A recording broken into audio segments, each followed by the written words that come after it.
Welcome. You've stumbled upon the Batman Cave podcast. I am your host, Scott Johnson, aka The Batman. Welcome to my man cave. Here we talk about stuff that interests most guys, from video games, guns, shooting, movies and TV show reviews, products, and much, much more. In this cave, you don't have to vacuum, take out the trash, or do the dishes. So come on in. We're glad you've stopped by. On today's episode, we'll be talking about our thoughts on this year's show at the Electronics Entertainment Expo, otherwise known as E3. We'll be talking about the good, the bad, and the downright ugly. But first, before we go any further, let me welcome our guests. My co-host here, Mr. Lowman, Jason High himself, and our there he is, very special E3 local expert, guest host, Eric the Ehan Hanneman. Welcome, Mr. Eric Ehan, to the show. The local expert. Yeah. Woo-hoo! Yeah. Yep. That's it. Did you say expert? I said local. I didn't say how big that local cow was, but you know. Have you even broke 10,000 on your gamer score yet, Eric? Have you ever played a PlayStation 4 game, Logan? And so it begins. Yeah. So the 2017 E3 show has come and gone. Another year full of console companies and game developers marketing the latest and greatest in the video game world. Some hit the mark, some hit it out of the park, and some were sitting out in left field picking flowers. E3 has become a benchmark, not only for us, but for every gamer. It kind of tells the temperature of these companies on where they are, where they're heading, and what they're working on currently. We have walked away in the past both elated and depressed, and sometimes at the same time. So tonight on this podcast episode, we are going to break up this episode in 3 parts. We're going to talk about what we felt were the highs, the lows, and the whatevers. So let's jump in right off the bat here with some highs. Let's talk about, if you guys wouldn't mind, some of your guys' highs. Mr. Lowman, why don't you go first? What did you say were your top 3 highs of the show? All right, guys, obviously I'm an Xbox fan, so I'd say, I hate to say this, but God of War and Spider-Man, I thought looked unbelievable. Both of those games. Got to hand it to PlayStation. Those games looked amazing. Okay. What about a third thing? Yeah. Was there anything close? Well, yeah, Metro. I've been dying for another Metro game, so Metro looked great to me. I can't wait to see what that looks like. You know, I think they pushed it back to 2018, but I'm definitely excited to get my hands on that game. Mm-hmm. All right. Yeah, look good. Eric, what about you? Top 3? Top 3, I would have to say number 1 for me was Spider-Man. I was blown away. I like the superhero games, and let's face it, I think most of the superhero games I've ever played, they're just not that good. I thought that looked incredible, and just the web shooting ability and being able to actually incorporate that in with the combat, I really thought that was really neat. Number 2 for me, I'd have to say with low, Metro. Metro looks amazing, and I didn't expect it, actually.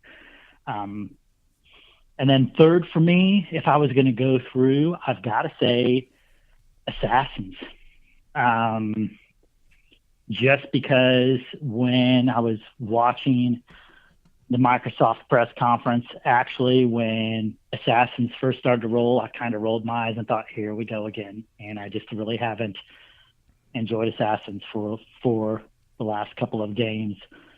And I was pleasantly surprised. I think they've incorporated some different styles of combat and maybe even some abilities. If you watch that, at least one where you see him kind of throw back, like almost like some kind of kinetic ability. It looks interesting. Yeah, there was a part where they a longer video where they broke down kind of the skill tree and showed that there's definitely some new abilities that come into that game. Yeah, I don't even know if I'd even call it a kinetic ability or just some kind of ability you wouldn't expect. And I thought the incorporating the eagle with the eagle vision was really cool. I thought that was unique. Yeah. I guess so. Those would be. Yeah. my top three. Top three. Okay. Yeah. I would definitely say Spider-Man was. I think we can probably talk a little bit about that, just because I agree with you guys. I think it was an incredible, display, no doubt. I mean, for a game company to market a new game. We've talked about this before. I mean, just their presentation was remarkable. I mean, when you're talking about a game, when you're doing a presentation that is, all in game. There's, it's not a bunch of cutscenes put together. It's not a bunch of animation thrown together, and then it's quote unquote in game footage. It's actually someone playing through that section of the helicopter and all that, and just that was an amazing, incredible action sequence. Incredible. I mean, just the idea of them bringing, kind of a Batman style to Spider-Man, with I thought Batman was incredible fighting style, but the fluidity of how he moves and stuff is like, ridiculous. Being able to shoot his web in multiple different fashions and ways is like just incredible. I mean, it's just kind of, to me, it's like they just completely designed completely out of the box and just took Spider-Man where it probably needed to go 10 years ago. But incredible. Yeah, I agree. Incredible. I agree. I think it looks like they took a page from Rocksteady with Batman and said, okay, if we're going to do a superhero game, let's capture the essence of that hero and make that where, just like Rocksteady did with Batman, where you are Batman. Right. It feels, at least seeing it, when you look at it, it seems like the game's going to feel like that, where you are Spider-Man, whether it was swinging through the city or, But it still had Spider-Man. It still wasn't but like, it still had Spider-Man, right? Yeah, still had his little one-liners as he was going through this kind of stuff, and his personality as kind of a young kid was all still in there. I thought was neat. Yeah. Peter Parker was there. I agree. Yes. It's going to make me buy a PlayStation 4 for the sixth time. Let's be honest. I think it's 7. I count 7. It might be. I was gonna say, does Sony count those repeat sales in their total? I can't be the only one in the world that way. So there's got to be a few of us. Man, I tell you, that's a special breed for sure. I'd say another thing too. I mean, honestly, when you think about this Spider-Man game, they're obviously doing it because of the new Homecoming Spider-Man movie, right? And so the tech with his suit is Tony Stark tech. He's able to, in the movie, he's got like a little drone. That I'm sure that's probably going to be a part of it. He's going to be able to tag enemies, kind of like how we typically, in games nowadays are able to tag enemies and stuff like that.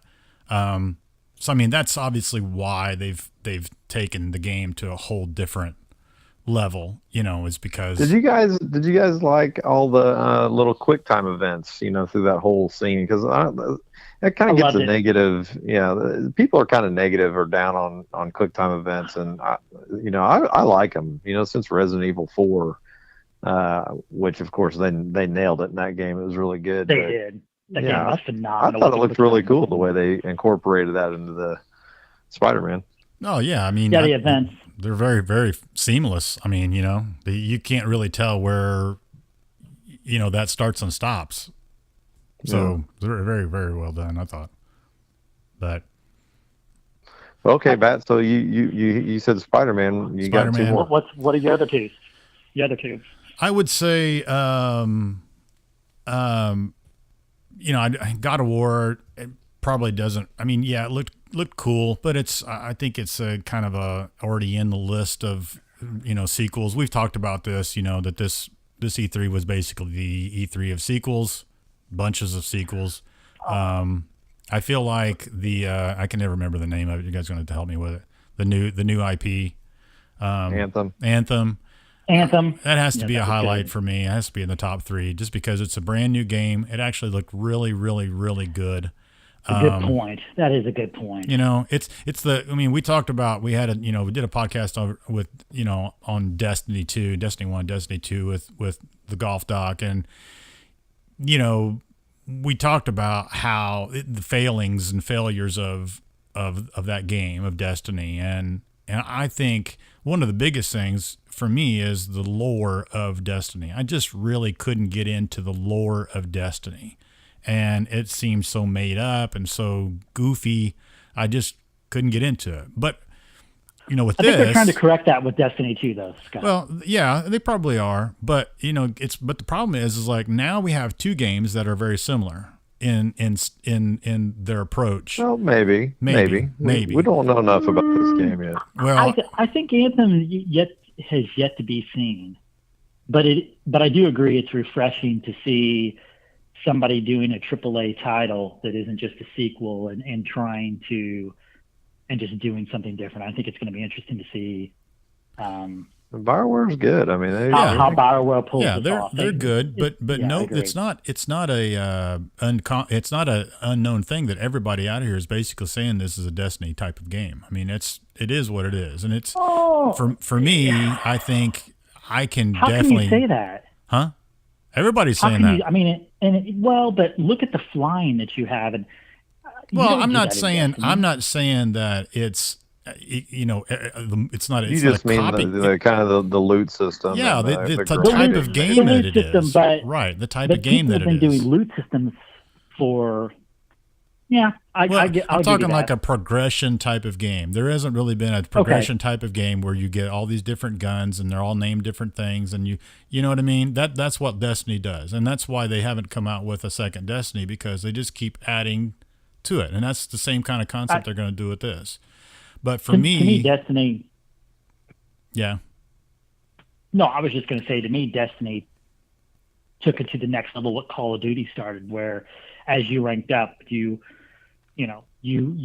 got new guns with optics and different and you could tailor those guns per your play style. Destiny seemed to just take that to the whole new level with their loot system. Well, and they that's also what you grind for is guns, right? And they also integrated armor, hit points, right? So that's that's what puts them different in a different category than like Call of Duty, because Call of Duty, just about every gun's going to kill you in three shots, 3 bullets, 4 bullets. A bullet or 2 less here and there. Destiny took, they took that first person shooter-esque type of thing and they went a whole different thing, which is cool. But for me, the lore is what really held me back. I just couldn't get into it. This, on the other hand, Anthem, I'm like, first of all, I love mech suits. It looks more grounded. It does. It does. It looks more kind of believable, Titanfall-ish. Not in like big mech suits, but that kind of futuristic, kind of near future kind of thing, instead of a completely different, universe and whatnot. But I mean, I don't think there's any doubt. I don't think you guys have any doubt either that this game's going to be successful. I mean, right? Would you agree with that? Yeah, absolutely. Yeah. I mean, it's going to be successful. I mean, they've got, a bunch of money behind it. I pre-ordered it yesterday. Did you? Soccer. Take my money. Yeah. It does look good. It does look good. It does. It looks really good. I'm eager to play it. Third, I would say for me would Metro, definitely. I've played Metro. I didn't even, like you just said, Jay, I had no clue this thing was on the horizon. No, I don't think any of us did. They were very, very hush-hush about this, and all of a sudden it's like, hey, by the way, let's show you this. And it's like, whoa. As soon as you saw the dude's arm and the gun, I just knew that's Metro. Exactly. Yeah, right. You absolutely did. It had that style, that Metro style. I think it was, I love it about that game, too, that you knew it was Metro. Oh, yeah. All the animations, and I mean, we talked about that earlier, just all the cool animations of him, like, going through windows and wiping off his mask and all that kind of stuff. Yeah. They do a great job with that. The little things really end up being the big things, I think, in the end, when they do the small little details of that kind of stuff. Is very, very well done. Looks really, really good. it's gonna. I mean, there's a lot to it with all the creatures and stuff like that. It's kind of a linear game, but it doesn't seem like a linear game. You know, seems like there's a lot of ways to get to where you want to go, and but so I definitely a left field, game there that I don't think any of us knew was coming, but those would be my top three. As far as like let's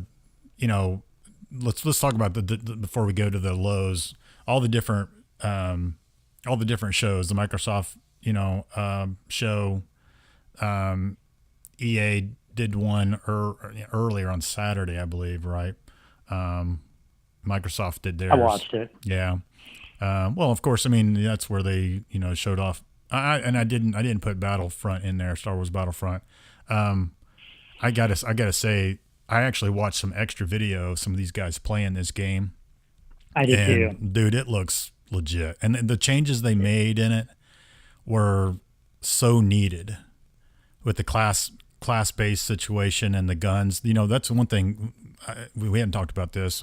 These guys are talking about. They're talking about, how most people felt like in the first Star Wars Battlefront that the guns were like all basically the same, and they were all just laser guns, maybe a laser pistol, maybe a laser rifle, maybe one that shoots faster. But in the end, they all pretty much killed the same, which would be, as we just said, kind of Call of Duty-esque, right? Where you pretty much just pick your favorite and you roll with it. But they're talking about how they just completely redid the guns so that, you may have one that does shoot faster, but it does less damage. You may have one that, shoots a bigger beam that does more damage, but slower. And it's all class based. And the guys that were playing it, from what I watched, were like, this is like almost been perfected. They've almost completely perfected the class based situation and the guns and stuff. Even the aerial combat looked looked great. It looked different than playing Battlefront the way the aerial combat was before. Yeah. So it looked more balanced, and it looked like you could actually utilize that to support the players on the ground. Yeah, absolutely. I just hope they change something with the leveling up, because I just felt like in the last one it just was way too slow. You had to put in way too much time to get little things.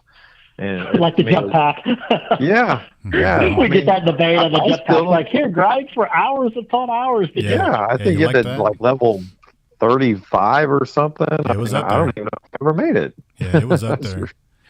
Well, I think one thing that they've since they've changed the class-based, situation, that you're not really going to have to grind to get, because that's one thing, Ron and I were talking about, that with the last game, if you did a special pre-order, and I think it was if you got the season pass or whatever it was with it, you got the Han Solo gun right off the bat.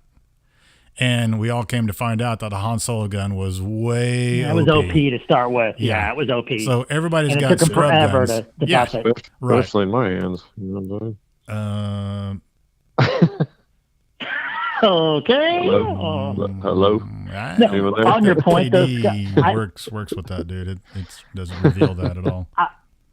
I will say, switching gears though, I have to champion what Lowman said about God of War, because in playing those in the past, just changing from Greek to Norse mythology, that axe, I think that game is not only is it beautiful, but I think it needs some polish from watching the gameplay, but at the same time, I think it's going to be incredible. I think it's going to be a fun game to play. Yeah, I have no doubt. It's just more of the same good stuff that they've done with all their games, pretty much. Santa Monica Studios does a good job of that. Yep. So what'd you guys think of Microsoft? Let's talk about that. Microsoft show. EA pretty much, had Battlefront, and everybody was, thrilled with that. So Microsoft show, what'd you guys think generally, just walking away from their show? Lo, you want to go first?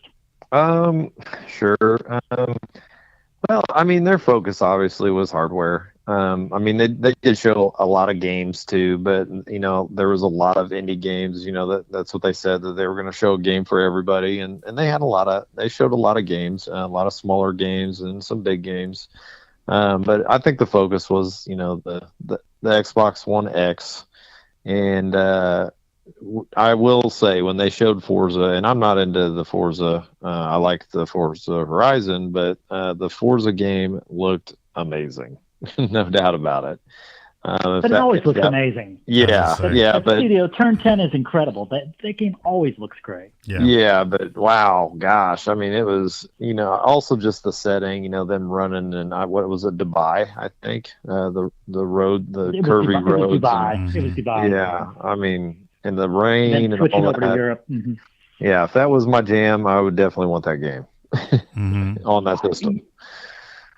But let me ask you this: how do we know it doesn't look good on the S, since they didn't compare it to anything else? True.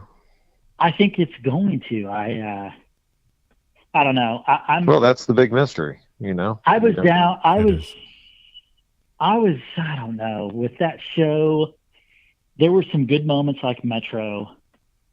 But to me, my big point, in which a lot of people had been championed for a long time, was Microsoft, where are the games? Where are the games? I mean, I know the indie games are big to some, and let's face it, when Sony first launched, they sold a lot with indie games, and now they're seem to be bringing the big AAA games. And Microsoft, yes, they gave us hardware, but that was one of the points I told to you, Bat. I said, great, I'd buy a $500 system for what? A bunch of indie games? Don't you feel like they're in 4K? The coin is flipped on those two? Isn't that kind of interesting? Because isn't that what we used to say about Sony, about PlayStation? It's like a bunch of indie games, and it's like no big AAA titles, and then all of a sudden the coin is completely flipped. Yeah, they had flipped. a couple of no offense, but some of the Japanese, like the Final Fantasies that most of us were not really too interested in. We wanted the Western games. And yeah, it seemed like it kind of switched, because that's what Microsoft showed, was a couple of the Japanese games, and we were kind of like, well, those look okay, but that was kind of weird. Yeah. Well, I think we're at an interesting point that we're going to get to see is, I said this to Brother Tubb earlier today, is one thing about Microsoft that they've been famous for. We can go through a lot of their history of products. They're a lot of times late to the show, i.e. the Zune media player, the Windows Phone, Right. The list goes on. And I just wonder if Sony does a better job of putting their finger in the air, kind of, and saying, where's the market going? Because it's going to be interesting, because you would have thought when Sony first came out with hardware, it was hardware, and there was this huge buzz. And the Xbox One X gets announced, and there's more controversy on the price. And then also you have people, I just read an article today that said it's going to be a great system 2 years from now. Right. They're saying when the software, when the library of games is there and the price goes down, where it seems like Sony's almost kind of rode that wave where, okay, people are kind of backing off the hardware. We're going to bring the games now. We're leading in the industry. We're going to bring our games. And sure, the Pro might not be as powerful as the Xbox One X, but we're going to have AAA titles to support it, while Microsoft's going to have Forza, Metro. Well, like I said, I think PlayStation is reaping the rewards of their great sales for the PlayStation before, and they have poured it into some of these games and these titles that they got coming out, and they got a great lineup for sure. Well, they kind of also, took some notes from Microsoft about doing exclusivity, and paying these developers money. And it doesn't, like you said, it doesn't hurt when you have the top selling console, right? And have they taken that too far? Because like I was talking to Tubb, and you see the Phil Spencer, has already put some post on there about PlayStation and taking the rights, of Destiny a little too far in his opinion. Mm-hmm. What do you guys think of that? It might be for another podcast, maybe. If we start talking about it and Tubbs listening to this, he may. I think we'll probably we'll just may throw his phone in the we toilet. Might skip on that. Yeah, we better. On that. Yeah, he might want to be in here to defend his father, Bill Gates. His boyfriend, you mean? And his mother. Forget mother and father. Yeah. Okay, so Microsoft, we pretty much think, once again, it was okay. It was okay. They had some good things, and they finally brought out the name of the Xbox One X, and didn't really go into much detail. Hopefully we'll get a little more detail on that. Let's skip over to Ubisoft was after that. One thing I do want to say, though, the Xbox One X, it is a great piece of hardware. I think that's one thing we skipped on, kind of what we talked about. I do want to say it is a great piece of hardware, and for console gamers, if you want something, it is going to give you your best visual experience in the home, especially with those Microsoft first-party games. It's definitely the Microsoft first-party games. Oh yeah, well, they even said it's the most powerful console we have on the market right now, and there's no doubt about that. And that's their baby, and it's what they've been working on. It's what we've all been kind of waiting to see. What's going to be? Is it going to be named? They're going to keep Scorpio as the name? What's the price point going to be? So it was good that they at least got that out of the way and they could kind of move forward. So I don't know, the Switch. I kind of wish they would have just kept Scorpio, but anyhow, go on to the next topic. Yeah. Okay, Ubisoft. Let's talk about those guys, Ubies. Womp womp womp womp. Oh, I don't know if I would say that. Okay, Far Cry 5. Well, how about the Nintendo?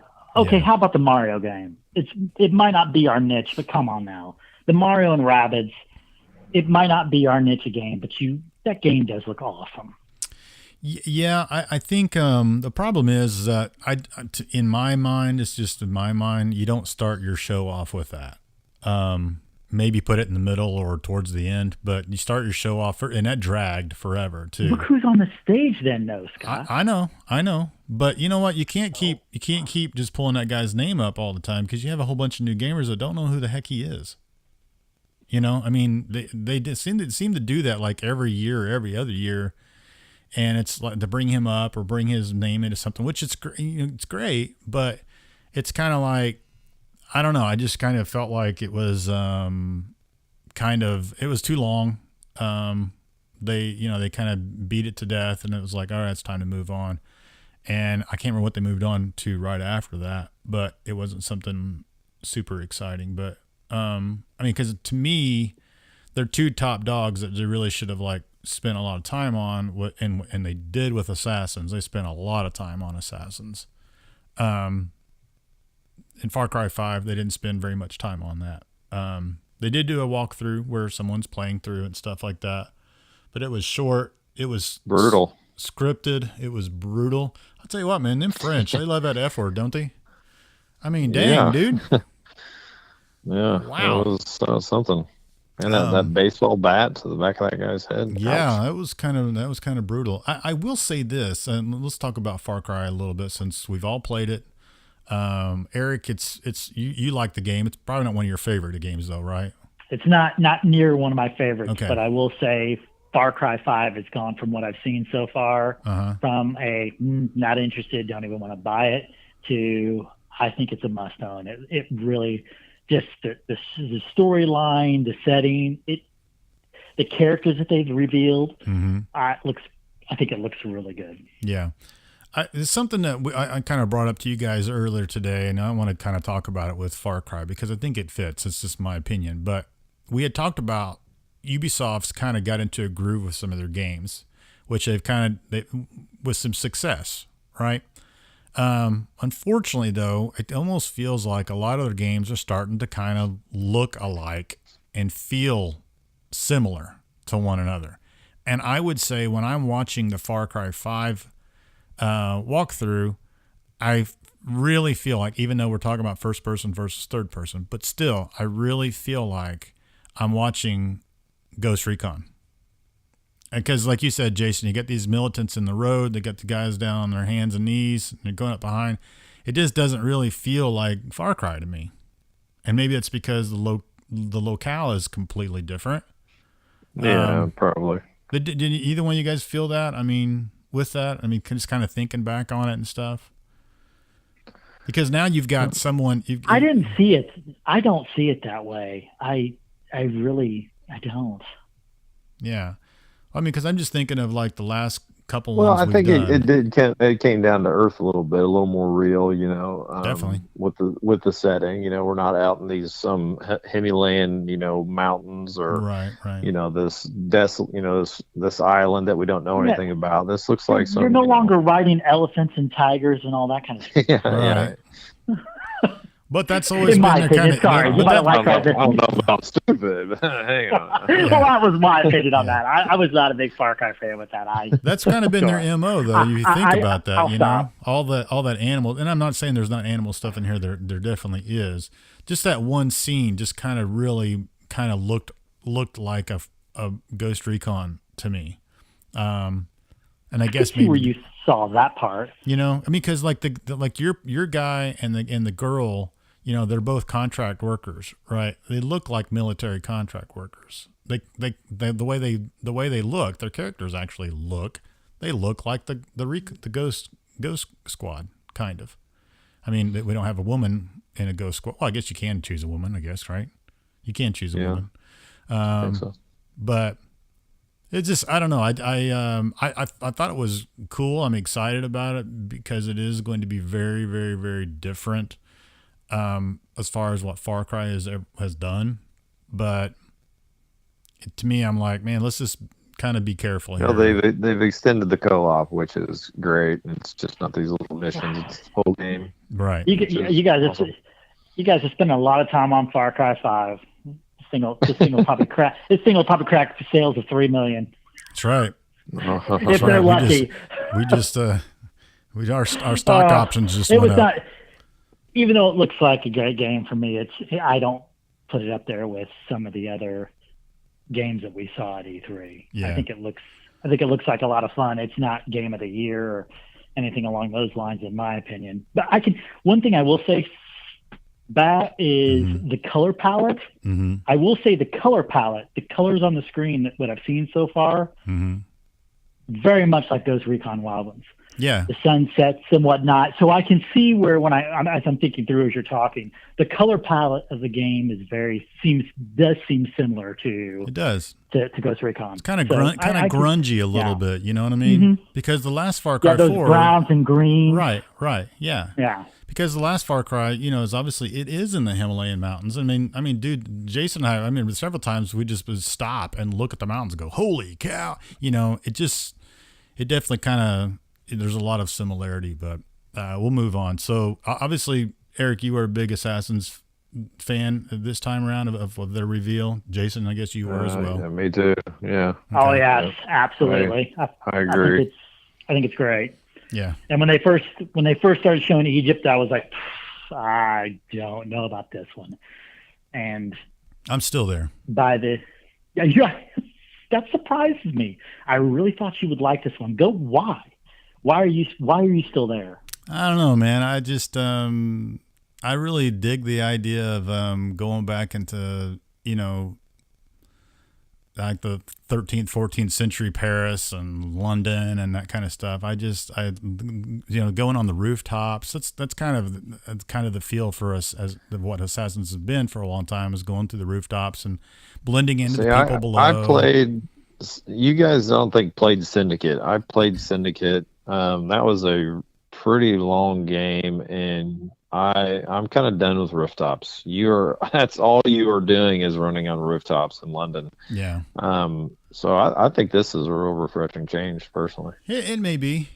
Just like I said, I'm just right now. I'm just kind of. I'm just still a little bit of kind of like, I don't know. But I mean, if they've made movement, better. Because I think that's something they can always continue to get better with Assassins. Sometimes it's not been the smoothest, when you're trying to climb, or sometimes when you're trying to grab somebody. It could have been a lot easier, but they did say that you can climb everything in this game. Everything. I was going to say, motion to me and combat both. Yeah. Combat seemed a little more, I don't know, to me, MMO style, like hit points a little bit. Without that, just the way the combat was, maybe you both might disagree, but I will say movement in combat and also in climbing, to me, it looks silky smooth compared to where Assassins is normally a little, I guess I would just call it herky jerky, where Yes. you kind of, with the sword fights, you almost, jump from side to side instead of moving from side to side. This game didn't. Well, he had that little slide move kind of that maybe kind of made it a little more fluid. Yeah. Still don't know if I like it yet, but we'll see. Yeah. Well, I mean, they did say then another thing that's really big for this one is that, you're going to be able to find like different level of weapons too. So like you start out with just an ordinary bow, but you're going to be able to find like, what were they calling it? It's like a. Well, yeah, they said that this was a much more RPG elements were put into this one more than the others. Look, little Tomb Raider-esque, where you can build your bow a little bit. Well, not even building it. You're just going to find. You're going to find like, them. Yeah, you're just going to find them like that's off a right. dead body. You're right. Yeah. Because that's right. Because he picks up the bow during the reveal. He picks up the bow and changes over the bow. That's yeah.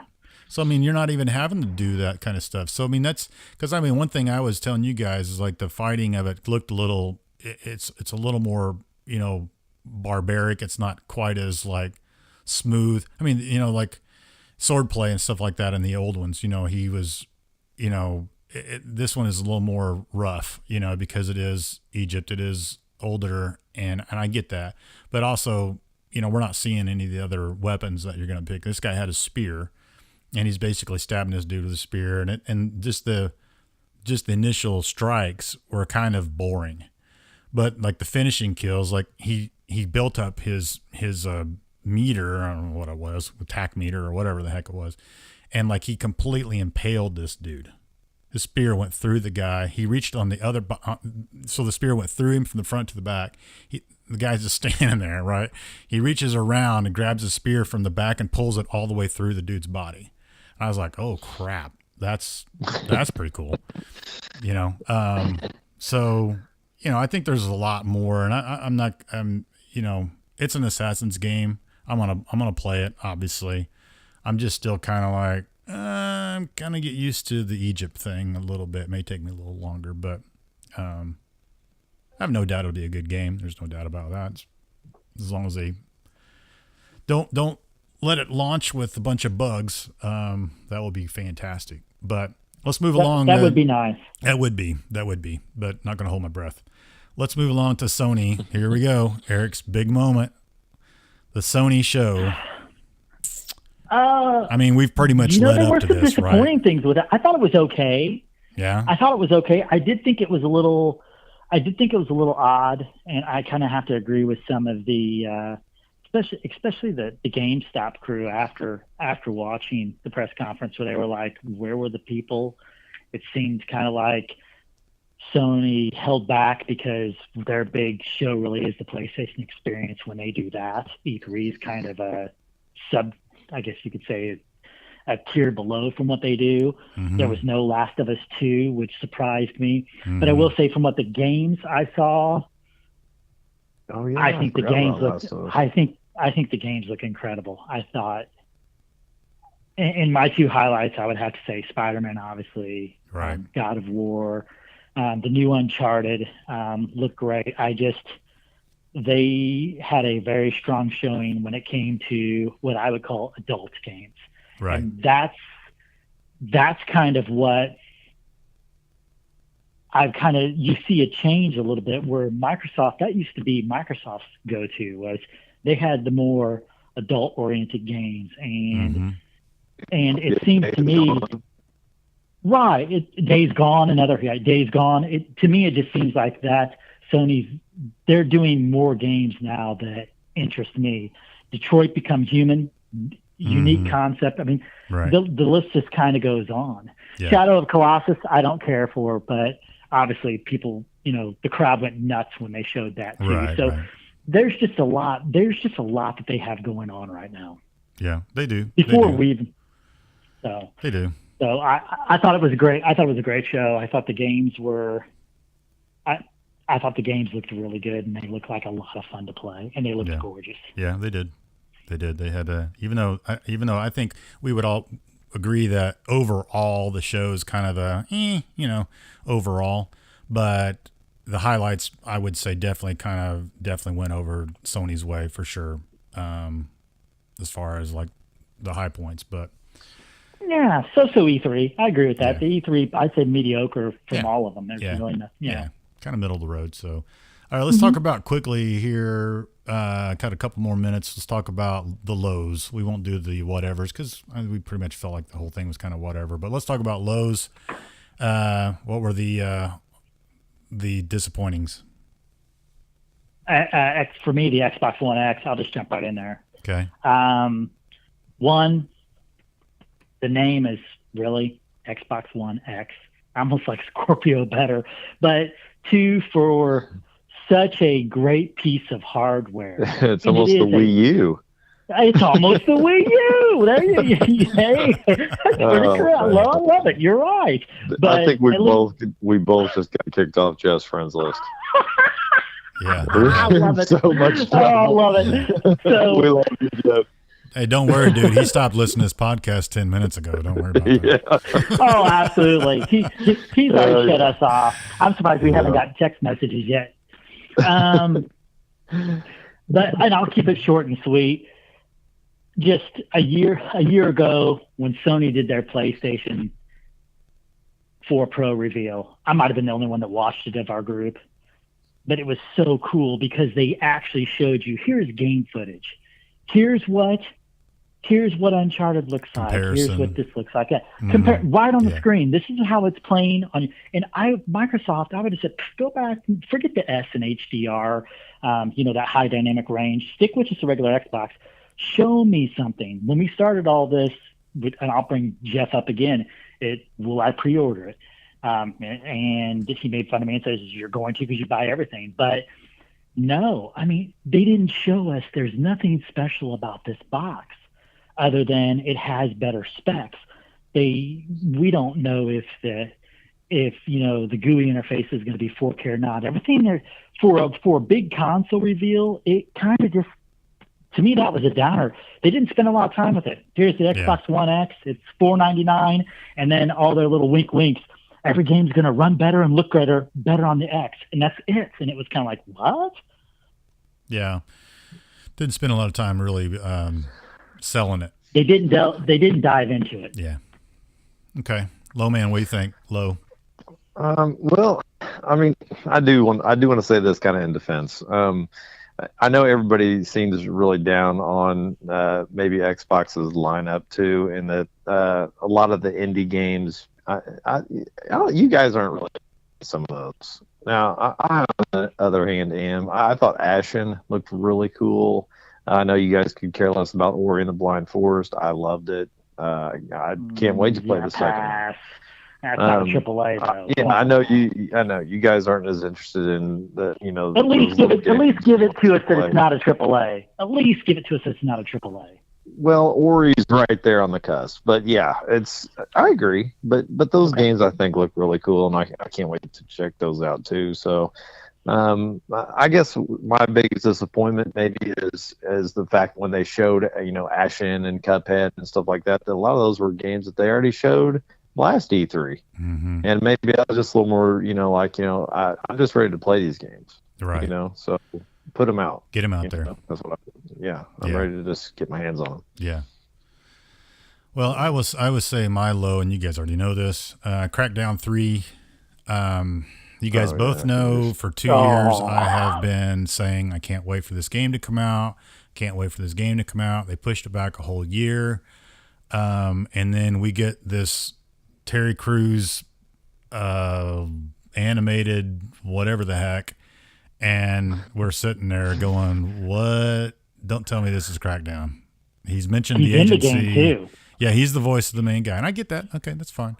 But everybody was all goo and cuckoo crazy over this game because of a destructible world, and they were using all these, I don't remember how many, like 10, 20 different, ping points to the servers so that this game could actually do what it needs to do, so they could compute all that destruction, so our Xboxes wouldn't have to. And having 4-person co-op going through and doing all this and yada yada yada, you think, oh my gosh, this is going to be incredible, and they don't show any of it.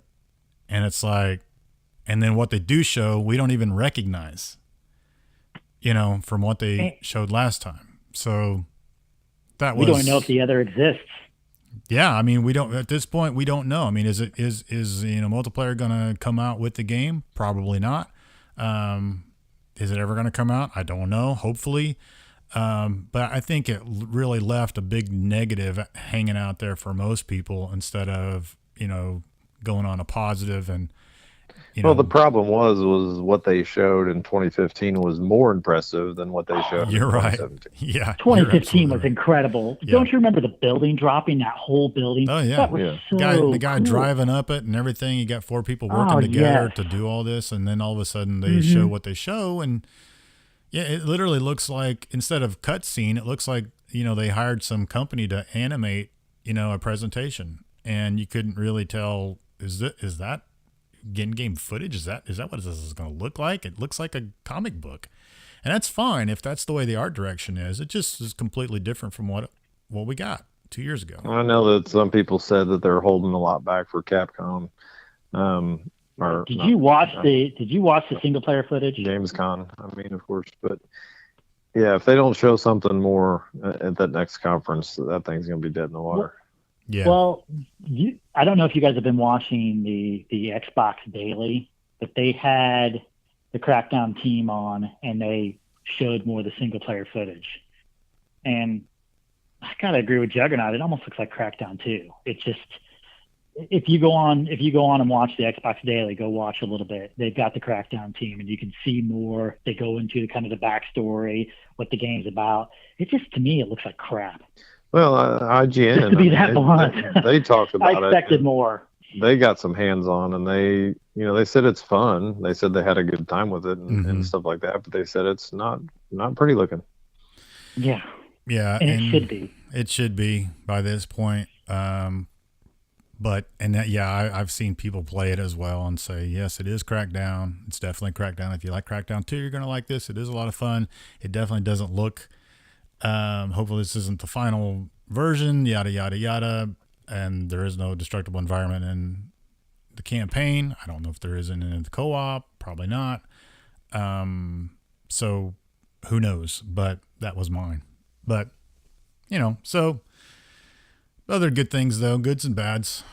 But we have come to the time out of this podcast. It has gone by so fast. Dang. Yeah. Oh, well. Took over. Yeah. So next time we're going to get together. We're going to keep talking about this debate about the Xbox One X versus is it, the Xbox One S, and is it worthy? Is it, how great is it? How great is it not? We'll be talking about that in a future episode. We're also going to get back to Co-op Palooza coming up soon too. So we appreciate you guys hanging out and coming by and listening to our thoughts and our ideas and what we think about E3 that just came and went. We appreciate it if you would like, subscribe, and all that other jazz. And we appreciate you stopping by, taking out your time to come and listen to us ramble on. Thanks, Eric. Eric, appreciate you stopping by, buddy. I enjoyed myself. Awesome. It was fun. Great. Thank again. You for having me. And we'll catch you guys, everybody, next time. See ya.